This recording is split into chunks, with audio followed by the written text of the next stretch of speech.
I'm Samantha Rush, the Managing Director and Principal Consultant for LEONG Consulting Group. I actually have two businesses that I'm working with the Growth Hub on. So LEONG Consulting Group, which is a full cycle, multi-function business consulting practice. So we work with organizations, teams, and business owners, basically set them on a path to sustainable growth, whatever that might mean specific to that organization. So we work across a range of industries and sectors, which really helps to maximize the opportunities that come from cross-pollination of ideas and practices across industries, which is really helpful. The other business that I have is called Marvelous Tools. And what we do with Marvelous Tools is we develop tools to help people to be better. So we've got a range of tools. There's one that will be launched within the next, hopefully 6 weeks, which is targeted to women and helping them feel more confident about their decision making. Before I found the Growth Hub, things were starting to heat up a little bit. So I established the business of LEONG Consulting Group back in mid-2018. And by the time I got to probably early 2021, I was finding that things had grown quite fast, which is fantastic, but I wasn't able to get done everything that I needed to do. And there were a couple of things that I was finding were starting to slip. And in addition, I was finding that I was so busy doing lots of things that weren't necessarily value adding to my business, but I just didn't have the mental space to think about ideas and things that were for the future. So that was, I suppose, the landscape that led me to, I need some help here. I need a right-hand person to help me with that extra set of hands. Discovered the Growth Hub. There's actually a client of mine that uses the Growth Hub, and we were discussing his business, obviously, and he was telling me about the help that he'd received and how wonderful his champion was in helping him with what he needed. And so I asked for the Growth Hub's details, and we went from there. Worked with virtual assistants before, but certainly I'd worked with many assistants and remote assistants before. So I suppose the doubts that I had was whether I would get I would be able to find what I was looking for. The help that I need is pretty versatile. There are absolutely no 2 days alike. And because I'm looking, I receive help across two businesses. One is product, one is service. There is so much variation in there. So I suppose there was some concern in my mind that I wouldn't find someone that could do all of that for me, and that it would be value for money.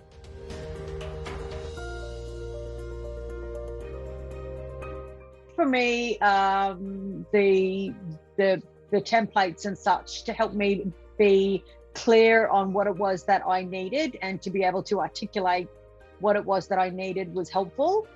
In terms of the kind of the recruitment and the selection process was super easy. I just got the vetted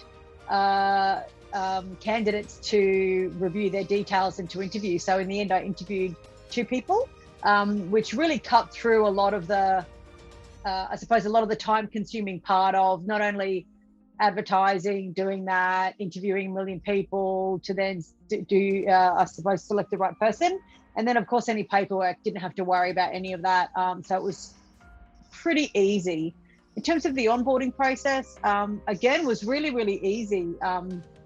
I've worked with bringing a lot of new staff on before, so I had a really good idea in my mind of how was I going to onboard my assistant to make sure that it wasn't too overwhelming, especially because there's such a wide variety of tasks to do that really could be all over the shop. So it was about making sure that it was clear and specific, very small chunks that were deliverable in a short period of time so that things could be finished and handed over and then getting something new. But it was very easy. It was all really easy. Social media management, so posting, scheduling, doing all of that, even content development. Some of that can be really, really time consuming. So she does that. She does research for me, so looking for organizations or individuals for me to work with, as well as she writes articles for me. So I give her a high-level skeleton of what I'm looking for, what I'm looking to write on. She goes and does a bunch of research and then comes back to me with probably 75% of a completed article, and then I just come over and just add my own voice to the content that she's developed. And there's a lot of other random things as well that I get her to do, but they're probably the core things. I think having the time. So for me, because there are so many things that I don't have to do anymore, it saves me time for thinking. And then the extra win for that is that when I get ideas, because my brain actually has the time and space to have those ideas, I don't have to put it in the I'll do this later bucket and then never get to it. When I have an idea, I can let Janine know, and then it gets actioned with, if I let her know if it's urgent or not, but it's something that actually gets action rather than just sitting in my to-do list, which is good. I think for me, I've really enjoyed the process of working with my assistant. So I don't view her as someone that works for me. I view us as a team. So I'm learning a lot about the environment that my assistant lives and works in, from a geographical perspective, from a cultural perspective, from a current affairs perspective. Also, what good shows are on Netflix right now. I learn a lot about what's happening with the latest K-dramas, or what are the good shows to watch right now, because of the situation in the Philippines at the moment. There's not a lot of going out, so there's lots of time spent on Netflix, which is actually really handy. I think I knew about Squid Games before Squid Games was a thing, because Janine watched it first. Say to them, go for it, but think clearly about what it is that you want, and think about things that you can compartmentalize for someone, so that they actually have something to have ownership over, as opposed to just being flicked the crap jobs. That's not really fair for anyone. So think about what you can do to build something that somebody can own as much as possible. But definitely go for it. You won't regret it.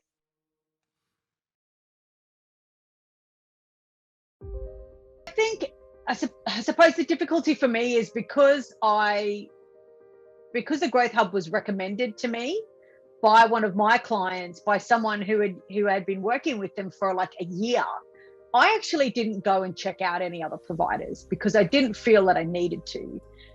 So in terms of what makes them stand out from other providers, I suppose people are talking about them. People are talking about them because they're using them and they're finding success.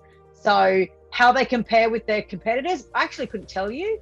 And I don't really need to know. A recommendation is worth more than 5 or 10 hours of research. Product launch that I've been working on.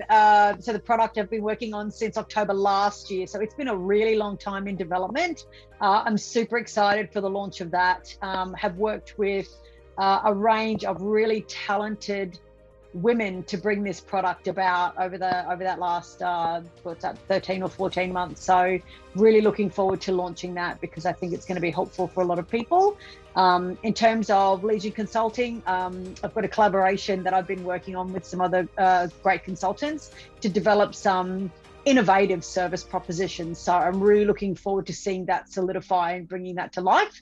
And I'm excited to grow both of those things.